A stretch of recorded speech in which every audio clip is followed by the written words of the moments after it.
let's go back a long time ago, and we have man number 1 with wife number 1, and man number 2 with wife number 2. Now, man number 1 decides that he's going to cheat on his wife, and man number 2 decides that he's not going to cheat. So let's say they both have 2 kids each with their wives, but man number 1 also cheated with 3 other women and has a kid with each. That gives the cheater a total of 5 kids with his genes, and the non-cheater a total of only 2. Now, let's say a few lions get hungry and attack and eat 2 kids of each of the men. The genes of man number 2, the honest non-cheater, will not survive, while the genes of man number 1, the dishonest cheater, will go on. This is the main idea of the selfish gene. If there's a gene that's not selfish, it will disappear over time. The cheat on your wife genes will go on, and the don't cheat on your wife genes will go extinct. Let's look at another example. What if you're walking home to your family, and you come across an empty hut? The people who own the hut are out gathering food, but they've left the hut all by itself, and you see that there's food in there. And you know you're not going to get caught if you go in and steal all the food. Are you going to be selfish and steal, or are you going to be a good guy? Well, let's look at it in terms of man number 1 and man number 2 again. Man number 2 decides to be honest again and goes home with what he has.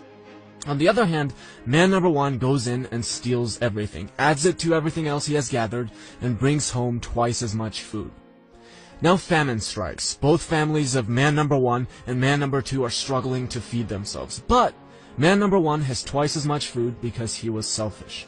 Man number 2's family ends up starving to death, and man number 1 struggles to feed his family, but they eventually survive and reproduce. Again, we end up with the selfish genes surviving while the honest genes disappear. Now you might be asking, well, what about all the nice things we do for each other? What about all those altruistic genes? So let me give you an example of that. I have 2 brothers. If someone were to take a gun and tell my mom that she had to choose between the 3 of us dying or her own death, I have almost full certainty that she would pick her own death. So, how does that work then? Where's the selfish gene there? A selfish gene is obviously not going to want that, right? Well, let's actually take a closer look. My mom's over 50 now, so she's not going to be reproducing anymore.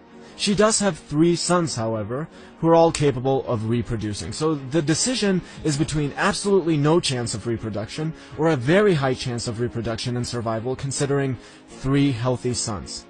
Keeping this in mind, it now makes perfect sense for a gene to be selfish and want my mom to sacrifice herself. She's not going to sacrifice herself for any random 3 brothers. Why not? It's not like we're the best 3 brothers in the world. What's the difference? The difference is that they don't carry her genes. So the selfish genes logic is very clear here. When you're a 50-year-old woman and you have 3 sons, it makes absolutely perfect sense to pick your own death over the death of your 3 sons. Let's look at another example. Worker bees will sting an intruder and kill it, but in the process the bee's internal organs are ripped out and it dies as well. Wow, now that can't be because of a selfish gene, right? We love looking at social insects like bees and ants and glorifying them for these selfless acts. But let's take a closer look at this kamikaze behavior. What you have to keep in mind is that the bee is sterile. There are 2 ways to help your genes survive. 1, to produce offspring. 2, to take care of and protect the organisms with the same genes as you. Well, since the bee is sterile and cannot produce its own offspring, it now makes perfect sense to kill itself for the organisms which do carry its genes. Dawkins says, the death of a single sterile worker bee is no more serious to its genes than is the shedding of a leaf in autumn to the genes of a tree. So now that we're not completely naive about all of this, let's make one thing clear. Of course the gene doesn't have some little brain in it that knows what to do to survive. The primitive woman didn't have a sophisticated understanding of statistics when she decided if it was a good idea to sacrifice herself for her kids. This is all just based on what they do, but what they do turns out to be evolutionarily advantageous, and therefore, through natural selection, they survive. That's it. Alright, now, what is the conclusion for all of this? Well, that our genes are selfish, otherwise we wouldn't be here, and that we're simply vehicles for these genes to transport themselves into the future, and they have no problem throwing us away once we're no longer of use to them. And of course, this is not the happiest conclusion to arrive at, and it makes a lot of people angry. People get angry at the book and Dawkins himself. Is this what you want, Dawkins? Social Darwinism? Is that what you want? I mean, some people are probably angry even at this video, but neither Dawkins nor I want to live in a society that's governed by social Darwinism. We're just simply presenting factual information. Doesn't matter if you like the fact that a husband who will cheat as many times as he can will have a better chance of spreading his genes. That's just a fact. But how can we approach this, and what can we learn from it? Well, one, we have to start by facing reality. The reality isn't pretty. We're programmed to cheat. We're programmed to eat a lot of sugar. You have to understand what you're dealing with if you're going to go against it. It won't help you to get angry and yell, well, I'm not programmed to eat sugar, because you'll be presented with cookies and you'll overeat like everyone else. So one, face the reality. Two, we're so lucky as humans. You can't expect a bird to honor his commitment to his bird wife and not cheat on her, because he'll just go off of what he's programmed to do.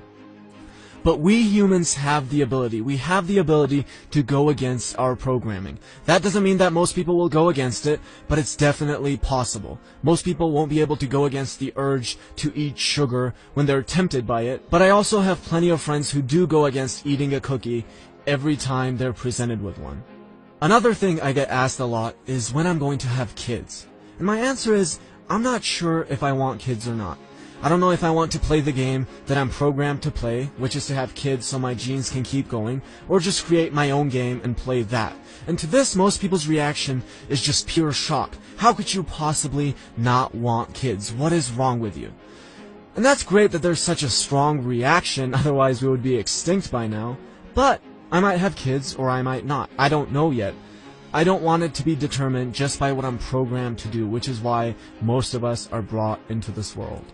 So again, two things. One, accept the facts of natural selection. Getting angry about it doesn't help you at all. Two, realize that as a human, you're extremely lucky. You've been programmed for certain behaviors, but you can rebel against them, even if it's going to be really challenging, because you'll be up against years and years of evolution. And finally, don't take this as an endorsement for being an asshole or building a family or a society around social Darwinism. It will probably make you really miserable, but yes, your genes will be very proud of you.